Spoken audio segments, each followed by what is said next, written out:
Jadi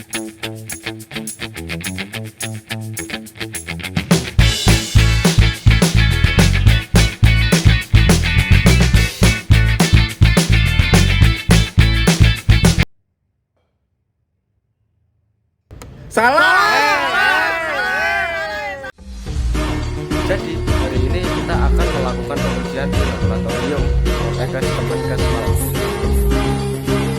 Jadi sebelum memasuki laboratorium kita harus memakai tablet terlebih dahulu.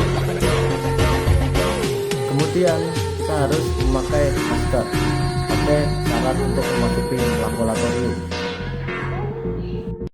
Setelah memakai masker dan jas lab, langsung memasuki laboratorium.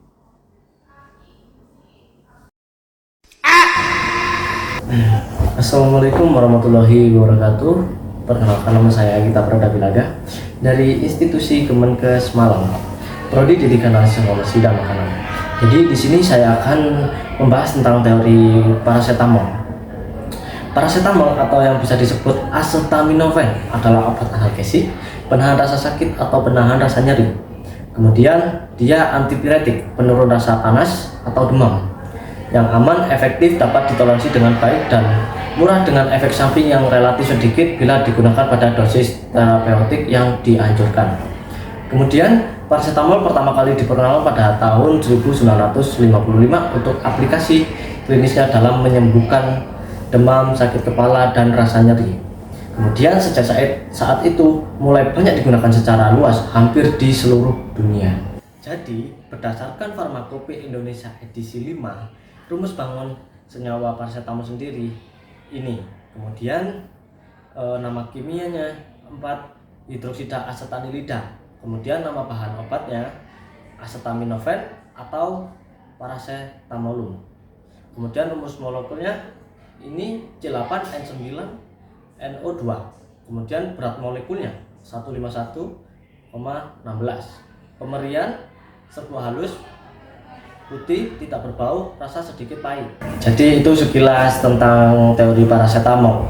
Kemudian hari ini saya akan melakukan analisis kadar parasetamol pada tablet parasetamol yang dibeli di sebuah apotek. Metode yang saya gunakan untuk analisis kadar parasetamol yaitu KCKT atau bisa disebut kromatografi cair kinerja tinggi. Bahasa Inggrisnya HPLC atau High Performance Liquid of Chromatography. Jadi, sebelum kita melakukan pengujian, kita harus mempersiapkan alat terlebih dahulu untuk dilakukan pengujian, yaitu dimulai dari. Jadi alat ini namanya mortar, kemudian suntikan, kemudian sharing filter ukuran 22 mikrometer, kemudian vial HPLC, setelah itu gelas beker untuk tempat fase gerak, kemudian spatula, setelah itu pipet ukur 10 mili dan penghisap untuk pipet ukur, kemudian corong, setelah itu gelas ukur 50 mili dan pipet tetes, kemudian labu takar 100 mili, kemudian botol duran. Setelah itu ada sonikator. Jadi bahan yang kita gunakan yaitu ada label stiker, kemudian water for injection atau WFI untuk pembuatan fase gerak yang digunakan. Kemudian ada methanol grade atau methanol for HPLC digunakan untuk sebagai fase gerak juga. Setelah itu ada standar baku parasetamol BPFI dan tablet parasetamol yang dibeli di apotek. Jadi nih alat bahan kita udah disiapkan. Setelah itu kita langsung tahap pengujiannya. Jadi tahap awal yang perlu kita lakukan yaitu membilas atau mencuci alat yang digunakan untuk tempat sampel maupun tempat larutan baku menggunakan metanol HPLC. Secukupnya saja kita tuang ke dalam beker gelas. Jadi tujuan utama penggunaan metanol dalam mencuci alat yaitu untuk membersihkan dan melarutkan kotoran, terutama yang bersifat lemak, minyak, atau senyawa organik lainnya. Metanol juga dapat digunakan sebagai pelarut untuk menghilangkan noda atau residu yang sulit dihilangkan dengan air. Metanol yang sudah kita tuang ke dalam beker gelas, kemudian kita masukkan ke dalam labu takar, sedikit saja, nggak usah terlalu banyak, karena tujuannya untuk membilas saja. Oke, jika sudah serasa cukup, kemudian kita lakukan pengocokan sesekali mungkin.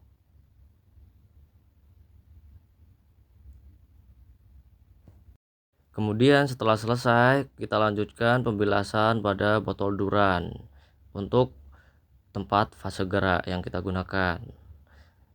Cukup sedikit saja untuk larutan metanol HPLC-nya untuk pembilasan pada botol duran, kemudian kita tutup dan kita lakukan pengocokan juga.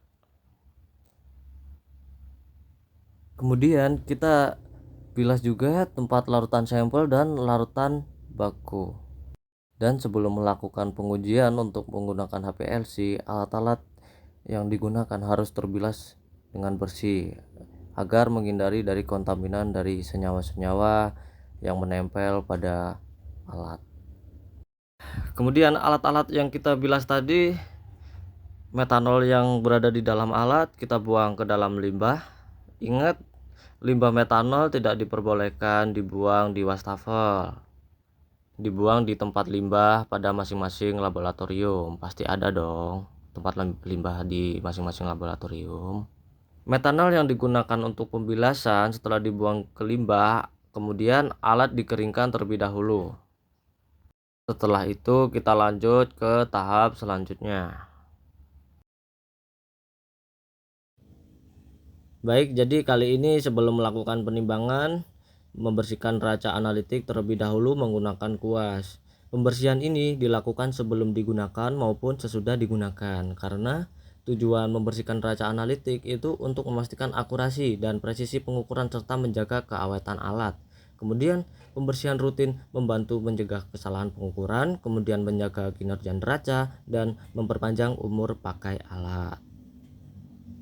Jadi untuk tahap selanjutnya melakukan penimbangan tablet paracetamol sebanyak 20 tablet. Pertama-tama kita timbang kertas perkamen terlebih dahulu. Kemudian kita normalkan nilai penimbangannya ke angka 0,0000. Setelah itu sesudah 0 kita ambil tablet terlebih dahulu. Kemudian dilakukan penimbangan sebanyak 20 tablet. Kemudian penimbangan 20 tablet ini tujuannya untuk memperoleh bobot rata-rata pada tablet paracetamol. Makanya ditimbang terlebih dahulu sebanyak 20 tablet. Dan jangan lupa ketika bobot tablet sudah diperoleh hasil penimbangannya, kemudian dicatat di kertas untuk dilakukan tahap berikutnya, yaitu perhitungan bobot rata-rata tablet. Jadi ini adalah proses penimbangan tablet paracetamol. Habis ditimbang kemudian dicatat, kemudian ditimbang lagi, dicatat lagi sampai 20 tablet. Jadi setelah selesai penimbangan 20 tablet, kemudian dilanjutkan perhitungan dengan rumus berat setara, kemudian dibagi berat etiket pada tablet paracetamol dikali berat rata-rata 20 tablet. Kemudian hasil yang diperoleh adalah bobot rata-rata tablet.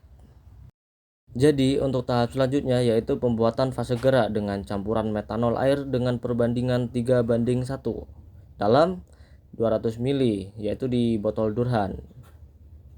Jadi pembuatan fase gerak ini digunakan untuk pengencer sampel dan pengencer standar baku paracetamol.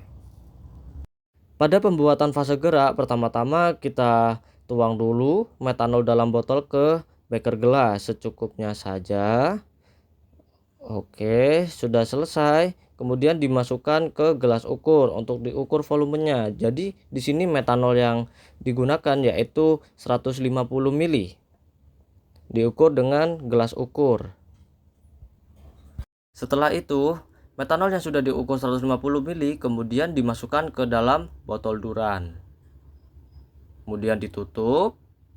Ketika kita membuat fase gerak, diusahakan kita membuat fase geraknya lebih dari yang kita buat, dikarenakan fase gerak yang kita gunakan yaitu metanol, di mana metanol ini mudah menguap.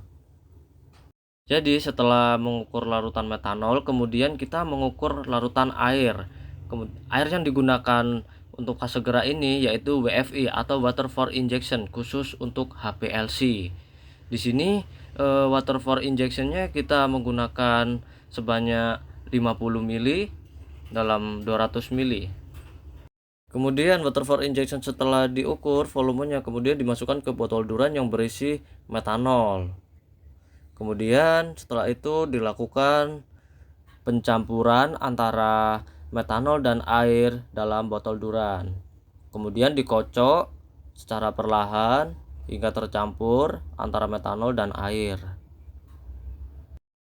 Jadi ini tablet paracetamol yang sudah kita timbang tadi sebanyak 20 tablet. Kemudian dilakukan penyerbukan menggunakan mortar. Tujuan penyerbukan ini yaitu untuk mempermudah saat penimbangan dalam skala kecil, semisal 0,1 mg, 1 mg, 2 mg. Selain itu, penyerbukan ini membantu proses mempercepat melarutkan sampel dalam fase gerak. Jadi ini hasil setelah penyerbukan tablet paracetamol dengan halus. Untuk tahap selanjutnya, kita akan melakukan penimbangan standar baku paracetamol sebanyak 0,1 mg dalam 100 ml menggunakan beker gelas sebagai penimbangannya, kemudian menimbang tablet paracetamol sebanyak 50 mg. Penimbangan yang dilakukan menggunakan beker gelas. Jadi ini adalah proses penimbangan yang pertama, yaitu standar baku paracetamol menggunakan beker gelas. Beker gelas terutama dimasukkan ke dalam neraca analitik, kemudian nilainya kita nolkan terlebih dahulu dengan menekan tombol 0 dalam neraca analitik. Setelah itu standar baku paracetamol kita timbang sebanyak 0,1 mg. Kemudian kita tutup kaca neraca analitik. Kemudian setelah menimbang standar baku paracetamol sebanyak 0,1 mg, kemudian dilanjutkan menimbang sampel. Sampel yang kita gunakan yaitu tablet paracetamol sebanyak 50 mg menggunakan gelas beker. Seperti biasa, gelas beker dimasukkan terlebih dahulu ke dalam neraca analitik, kemudian nilainya kita nolkan dengan menekan tombol 0 pada neraca analitik. Setelah itu kita lakukan penimbangan tablet paracetamol atau serbuk paracetamol sebanyak 50 mg. Setelah melakukan penimbangan sampel tablet paracetamol, kemudian kita ambil beker gelas, kemudian kita normalkan nilai timbangannya, lalu jangan lupa dibersihkan timbangan neraca analitiknya. Setelah itu kita matikan alat neraca analitiknya. Jadi untuk tahap selanjutnya yaitu proses pengenceran sampel dan standar baku paracetamol yang sudah kita timbang tadi menggunakan fase gerak, campuran metanol dan air. Dan jangan lupa juga beker gelas yang berisi sampel dan standar kalian label menggunakan label stiker agar tidak tertukar dan tidak lupa.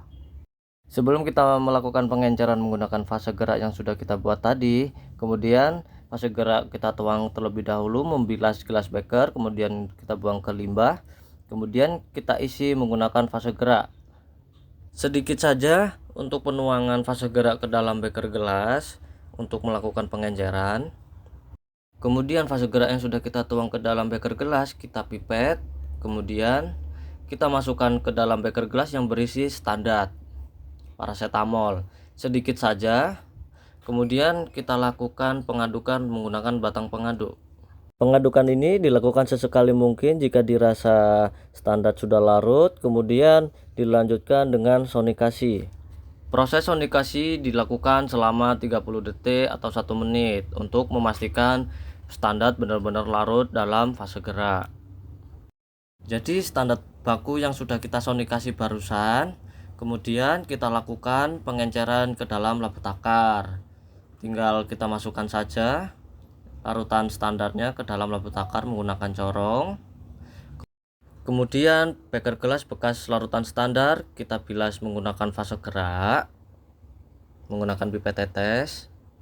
Jadi tujuan pembilasan ini yaitu untuk memastikan partikel-partikel yang sudah kita encerkan tadi tidak menempel pada dinding-dinding gelas, sehingga partikel-partikel yang kita encerkan tadi ikut terbawa untuk pengenceran selanjutnya.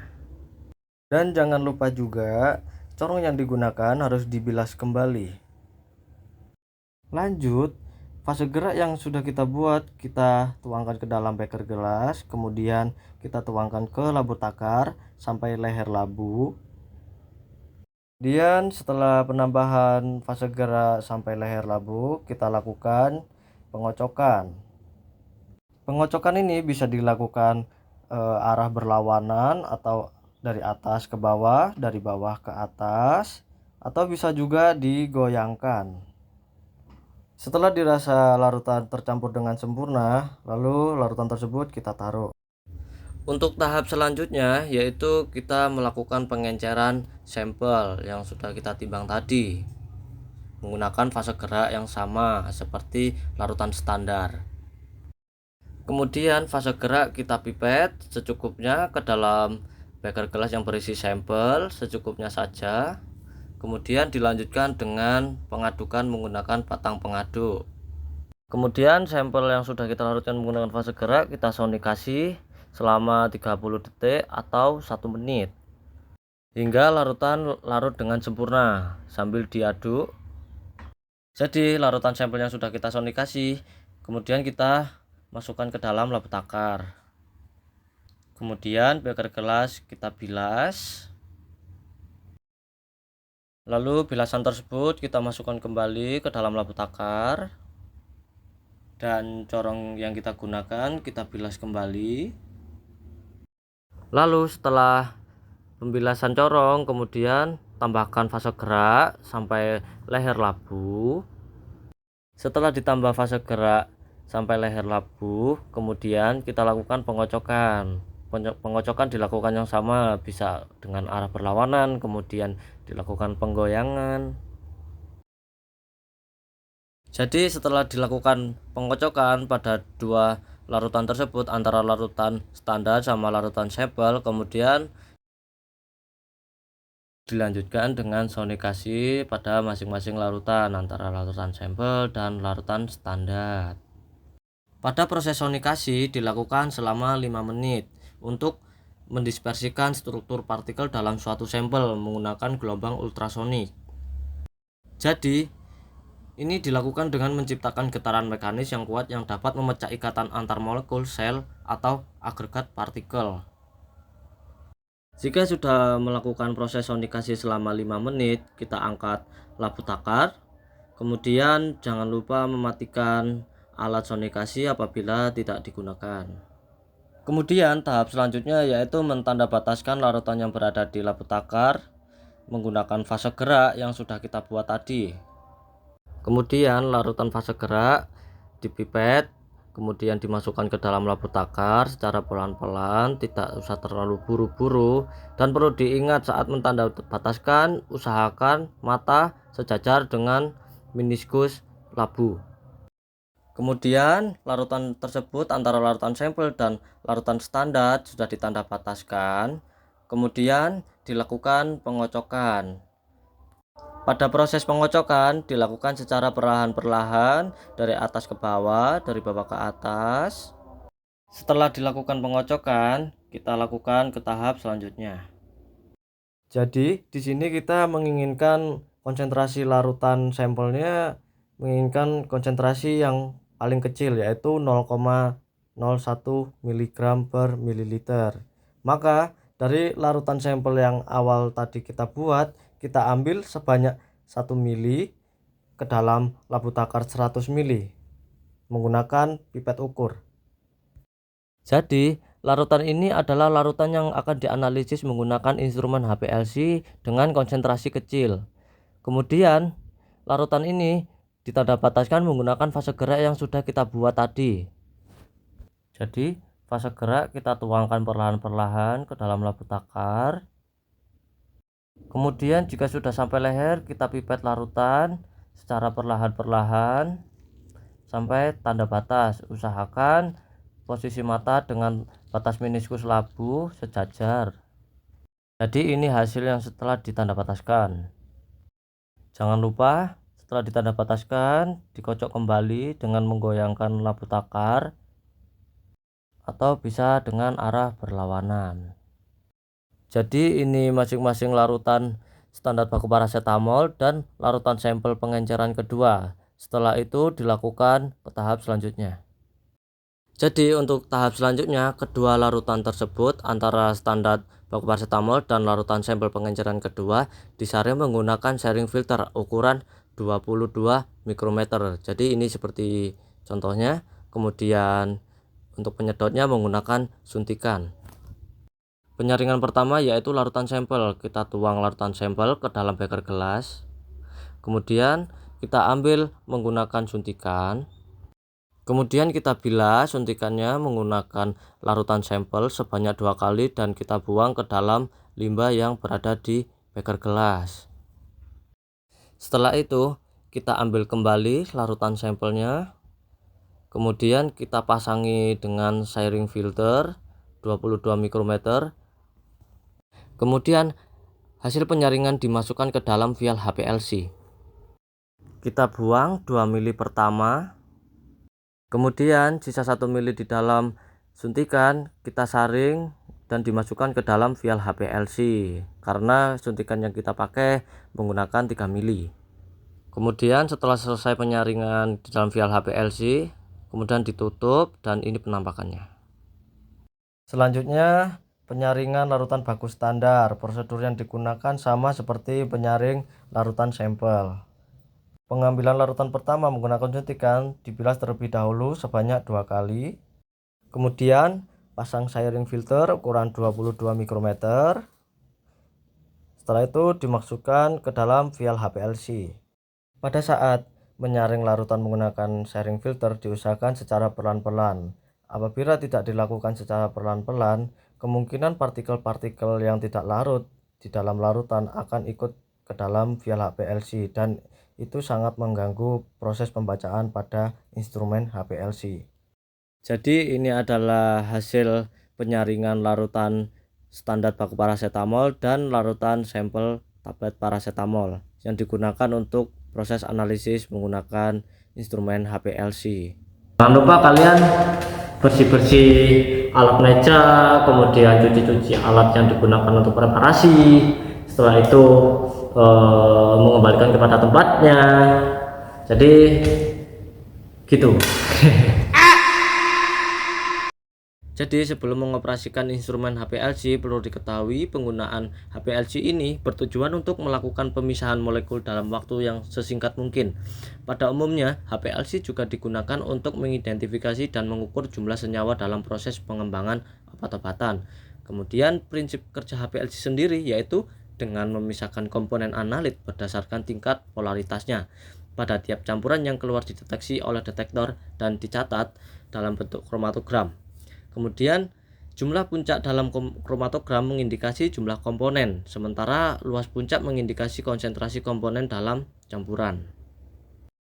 Kemudian ini adalah mobile phase atau bisa dikatakan fase gerak pada sistem kromatografi. Jadi di sini ada beberapa fase gerak dalam sistem kromatografi yang digunakan yaitu metanol for HPLC, kemudian air for injection, kemudian ada asetonitril dan pelarut untuk rinsing dan pelarut purging. Jadi untuk melihat pompa HPLC yang berada di instrumen HPLC, kita bisa lihat di bawah. Kemudian kita buka. Jadi ini penampakan pompa pada instrumen HPLC. Pompa HPLC bekerja dengan prinsip mendorong fase gerak melalui sistem HPLC dengan tekanan tinggi dan laju alir yang terkontrol. Kemudian pompa ini memastikan fase gerak yang mengandung sampel melewati kolom pemisah dengan tekanan dan laju alir yang stabil, memungkinkan pemisahan komponen sampel yang efektif. Jadi bagian selanjutnya yaitu kolom HPLC. Kolom HPLC terdapat di sebelah kanan instrumen HPLC. Kemudian kolom HPLC yang digunakan pada instrumen ini adalah C18. Panjang kolom C18 ini yaitu 10 cm. Kemudian diameter C18 ini 4,6 mm dan ukuran partikel C18 ini yaitu 5 mikrometer. Jadi prinsip kerja kolom C18 ini yaitu dengan memompa analit atau campuran sampel ke dalam pelarut atau fase gerak seperti air di bawah tekanan tinggi, seperti kolom dengan fase stasionernya di dalamnya dengan penyerap pengepakan. Kolom dapat melakukan pemisahan dan mengidentifikasi senyawa yang ada dalam sampel. Jadi, sampel setelah dipisahkan di dalam kolom, kemudian dari kolom akan dilanjutkan ke detektor. Jadi, detektor ini berfungsi untuk mengidentifikasi senyawa yang dipisahkan oleh kolom. Hasil identifikasi detektor ini menghasilkan kromatogram.